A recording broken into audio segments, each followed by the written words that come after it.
There's a great article in the New York Times on the last few days of the Trump administration, meaning the time getting up until the point of the riots and, for the most part, after the riots also. And basically, what Trump was doing in those, let's say, that last month in office or the last 100 days is utterly fascinating. Now, whatever we were seeing taking place on the outside with Trump trying to get lobby various Republicans to back him up in his system and those type of things, trying to get Mike Pence or pressure Mike Pence in order to not certify the election results, things and powers that these people didn't necessarily have, but Donald Trump wanted them to take that power, whether they had it or not. These people didn't want to set themselves on fire for Donald Trump, and so they refused Donald Trump's request. And the wild part about this is, lawsuits and everything else. At the end of it all, when you're looking at what was taking place on the outside, something similar was going on the inside in this power play in order, a last minute ditch to basically overthrow the country. Yes, trying to get Pence was part of it, but that doesn't even touch the machinations that, yes, they're saying either no comment or they're trying to say it's not necessarily true, the people who don't necessarily look good at this. But it does line up with basically what Donald Trump was doing in the open. So there's no reason to believe that what he was doing in the open was a show and that he wasn't doing it behind the scenes also. Very interesting story on the last days of the Trump administration and on the man who basically was frustrating Trump's plans of trying to implement one plan after the other that was basically slated to try to use the Justice Department as a wing of Donald Trump going after illusionary voter fraud. It's very weird, very interesting. And the fact that all of this was taking place in the last few days of the Trump administration up until the point of the putsch attempt makes it that much weirder. Welcome to the soapbox. I want to go into it because some of these things are just fascinating details. Welcome to the soapbox.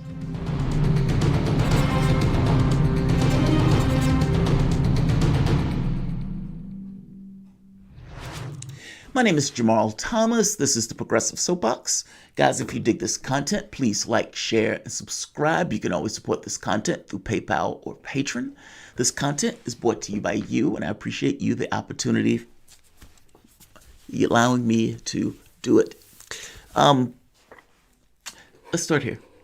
This man is Jeffrey Rosen. Jeffrey Rosen was the acting attorney general after Barr left. Acting attorney general, Jeffrey Rosen. This man is Jeffrey Clark. Now, this is the gentleman that Donald Trump basically clung to because, as you know, Donald Trump has a penchant for listening to people who tell him exactly what he wants to hear. And if you are one of those people that would tell Donald Trump exactly what he wants to hear, regardless of the reality of events, then that person will gain favor of Donald Trump and may even gain status in the government backing Trump. This was true for Atlas and the medical thing, basically pushing a herd immunity ideology, which, 400,000 people killed. Trump wanted somebody to tell him that that was okay. Atlas did. For a while, Birx did. In this case, Clark is telling Trump exactly what he wants to hear about means and methods of trying to get around Rosen and basically get around Congress and the fact that the public didn't choose him and to install himself as basically a dictator because he wouldn't have won the election. And at that point, there was nothing stopping him from basically running again under the same idea or model of changing laws or whatever else. I mean, at the point where Donald Trump runs and wins not from an electoral ballot, all bets are off. I mean, you have basically mobs attacking the Capitol. What happens if he doesn't go out and repudiate? What happens if Pence or some of the other Republicans back him? I don't think we realize how close we were to oblivion on this. There's no magic. There's no God keeping the system up. It's just us. And we need to get our affairs in order. Otherwise, the next person is not going to be this bungling and incompetent. So Jeffrey Clark, this gentleman, head of the Department Environmental and Natural Resources, also acting head of Civil Division. Donald Trump had a lot of people to basically leave. Now, Rosen accepts the election results. Trump does not. When Barr leaves, Barr, of course, as you remember, basically said the election thing was bullshit. I think he said that recently. When Barr leaves, Rosen thinks, all right, I'm going to get some rest. I'm going to get a break. Because the president has basically been running and driving people up a wall on this notion of corruption. And if you didn't back him on it, he hated your guts. If you backed him on it, he'll listen to basically whatever you say. He wanted you to be out there backing him. Well, in this case, many other people didn't back Trump up on this. And they didn't believe it. They couldn't see it. They didn't know where he was getting it from, without the exception of him pulling it out of his ass. Rosen wasn't going to set himself on fire for Donald Trump. And it happens over and over and over again where these guys are trying to jump the shark and Rosen basically refuses to let him pass. So Barr leaves. Trump contacts Rosen the next day. And when Trump hits Rosen up the next day, Trump presses Rosen to create a special counsel.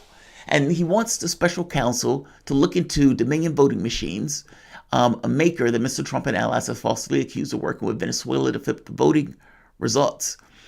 This is also the voting machine company that they made the point that Hugo Chavez was apparently using, that the communists basically agreed to it, that Kemp was somehow involved in it, and the CIA made the equipment because, of course, the communists can't make things themselves.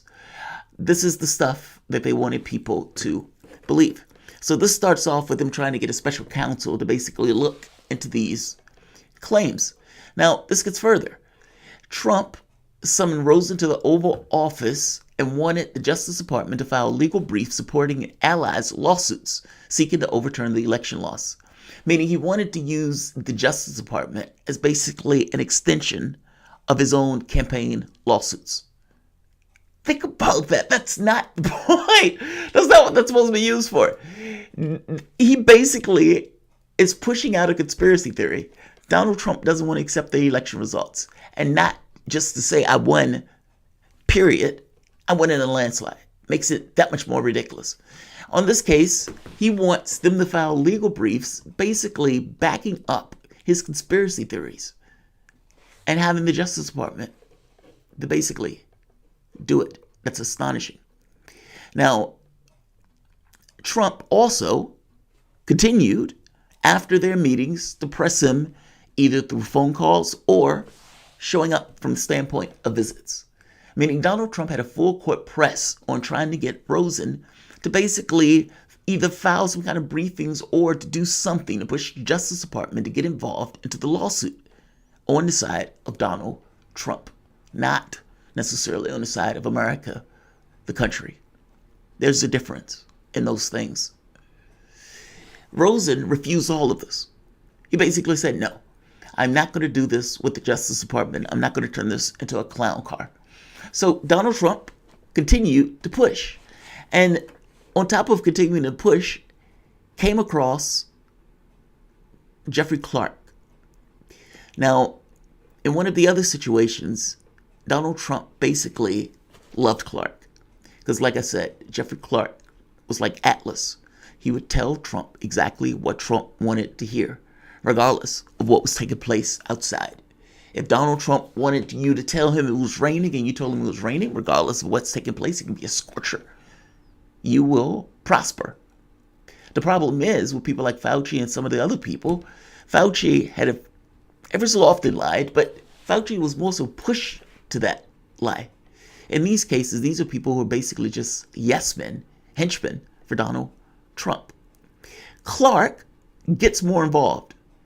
Now, this is the weirder part because it's almost like a dual power where Donald Trump is trying to basically undercut and subvert Rosen to get Rosen out of his seat because Donald Trump wants to get the Justice Department to be run by a henchman. It's utterly fascinating. So Clark wanted the department to hold a news conference announcing that it was investigating the accusations of voter fraud, the serious accusations of voter fraud. Rosen and his deputy both balked at that and once again told them no. I mean, look, I am not against a president basically saying he didn't lose the race and that he was being cheated. If Kerry wanted to contest it, if Gore wanted to contest it, if Sanders wanted to contest it, I'm good with all that. I'm even good with Donald Trump testing it. The catch is it in good faith? Do you honestly believe that a man that lied over 30,000 times during the course of his administration, that even lied about his crowd size, stuff that is demonstratively just not true, things you can just look at until are not true, and Donald Trump would just flagrantly lie about it? Why would this be different? Why would this be different? Not to mention, he'd already said the only way he could lose is if he was cheated. That's nonsense. I'm just trying to make the point that Donald Trump lies as easily as he breathes. And the members of his tribe basically go along with this, not entirely even caring, I would suspect, many of them, on whether or not he lost or not, especially these right-wing militias and these other right-wing groups. And yet, I know there are going to be some people who are naive enough to be caught up in this nonsense because they buy in to Trump. That is unfortunate. In this case, though, Rosen and his deputy basically balked and refused to hold that news conference.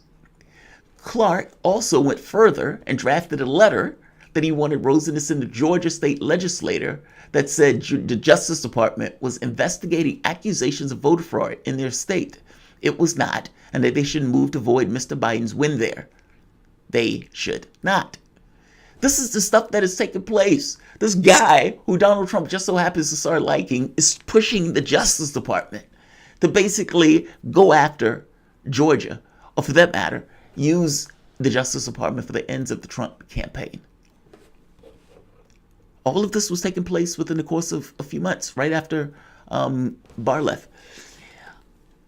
Let's see. So Clark, working with Trump, got to the point of basically trying to have a coup. They wanted to get Rosen out of his seat because Rosen was such a pain in the ass by avoiding all of these items that Donald Trump and Clark wanted.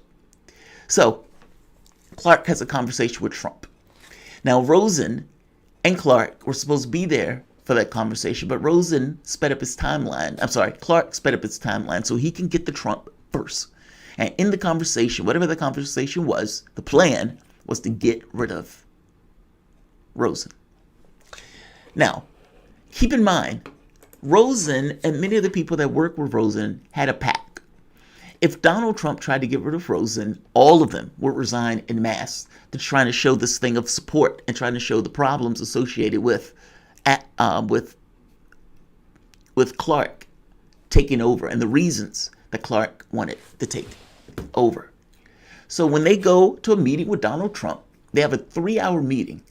And over the course of the 3 hours, the issue that Donald Trump came up with that prevented him from going through with it was the mass quit or the mass resignation. His problem was, how do you explain when you have basically an entire department or a large number of people in a department resign en masse? And does that draw a circle around what you're trying to do behind the scenes that they want that stuff to be up front? Meaning, it's one thing to lobby Pence up front. It's one thing to be calling these various people to try to get those people to join in or to stoke your crowd, to get that crowd angry, to believe that something was stolen from them or robbed from them. That's one thing.